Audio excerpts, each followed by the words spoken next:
Welcome back to Chavno Outdoors YouTube channel, and in today's video I'm going to show you the 3 best ways to make coffee in the wilderness, the woods, camping, backpacking, you name it, even at home. These are my top 3 ways to make coffee.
The water's come to boil, and now we can get going on our coffee. The first method that I'm going to show you is one of my favorites. I use it at home every single morning, and it's with the AeroPress Go coffee maker. This thing is super compact. It comes with its own cup.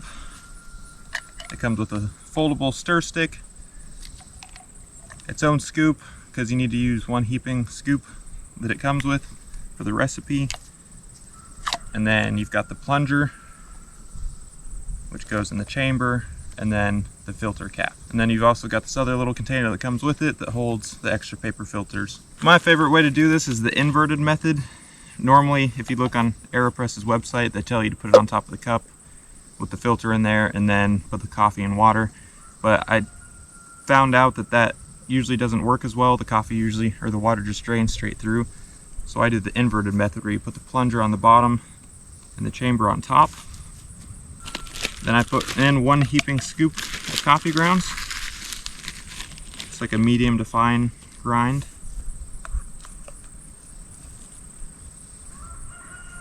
Make sure you're on a semi-level spot so you don't spill your coffee.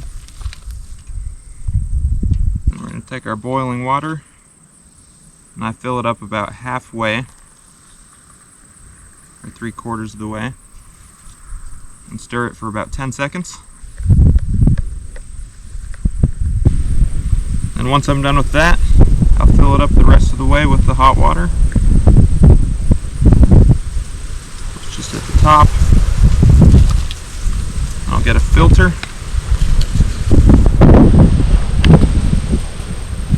Place it inside my filter cap. And I like to wet the filter so it doesn't fall out when I try to put it back on.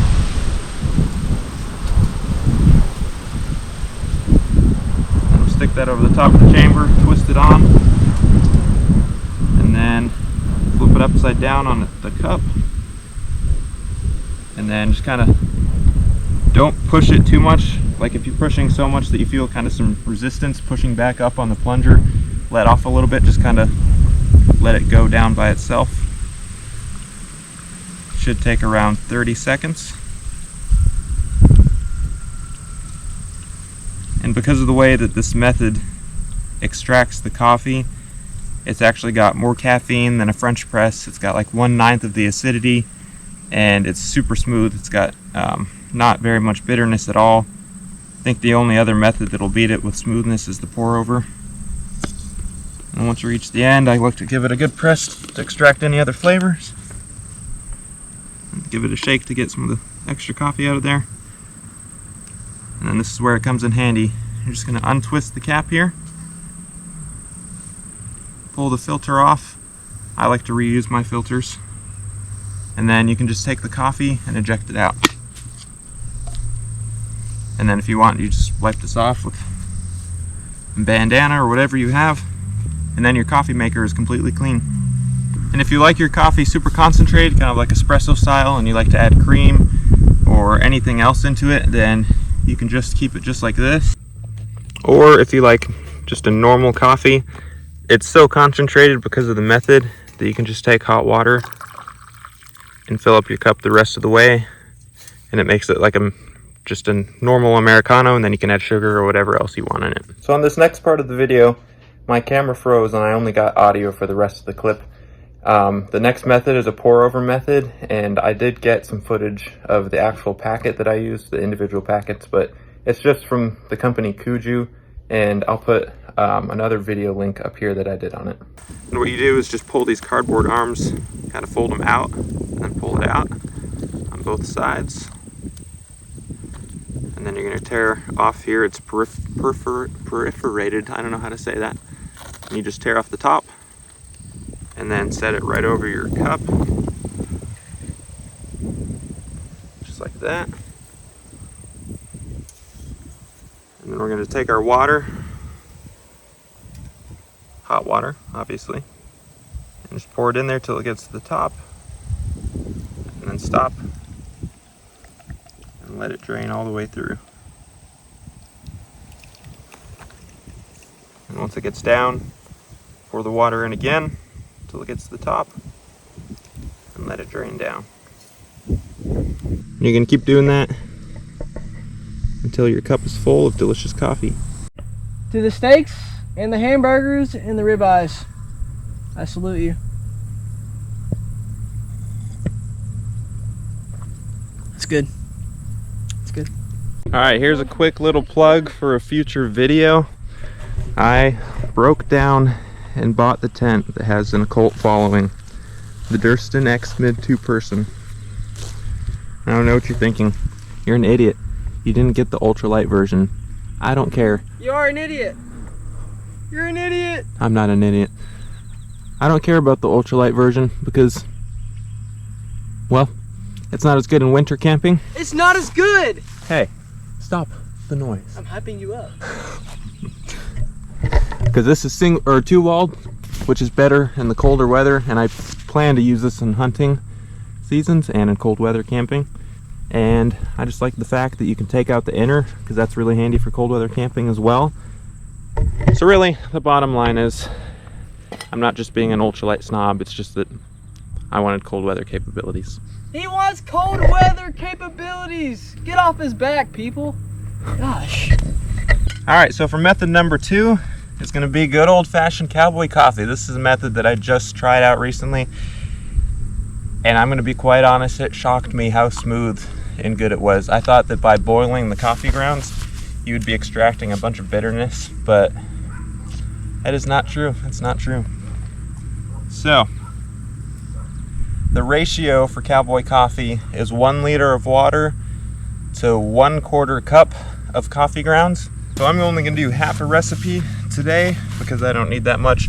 So if you're just a little bit good at math, you can figure out that half the recipe is half a liter of water, or half a quart, whatever you want to use. It's like a millimeter difference. Half a liter of water would be 1/8 cup of coffee grounds. So this smart water bottle is 1 liter. So I'm just going to pour half of it in here. Alright. This is kind of warm. I'll need some cold water for later. I'll show you why.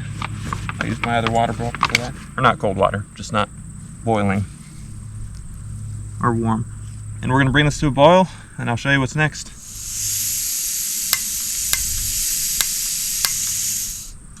And this, folks, is why you always carry a lighter in your cook kit, in case your igniter fails.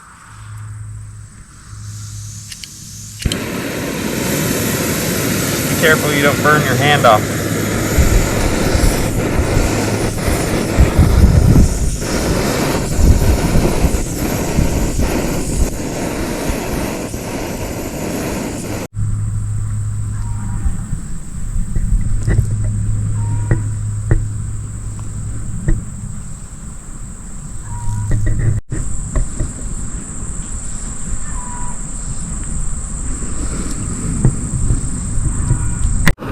Alright, our water is definitely boiling. I walked away to get some other camera shots and kind of forgot. Alright, so it's boiling now. We're going to turn it off.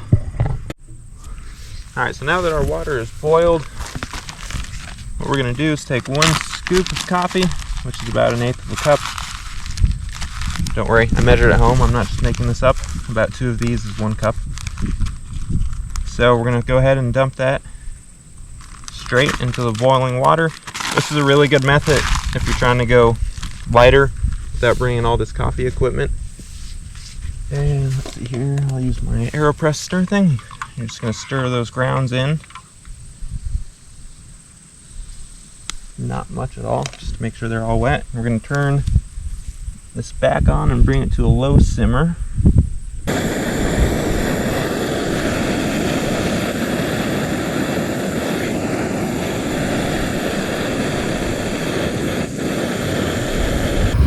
Alright, so our coffee here is back to a simmer. I'm going to turn that down a little bit. And we're going to let it simmer, or, well, what do you call it, a light rolling boil. We're going to let it go like that for about 4 minutes, 5 minutes if you want stronger coffee.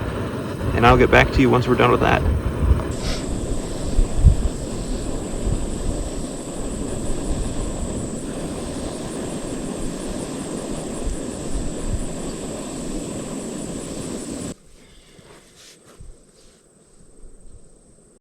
Alright, so we've been boiling for about 5 minutes. I'm gonna go ahead and turn this off.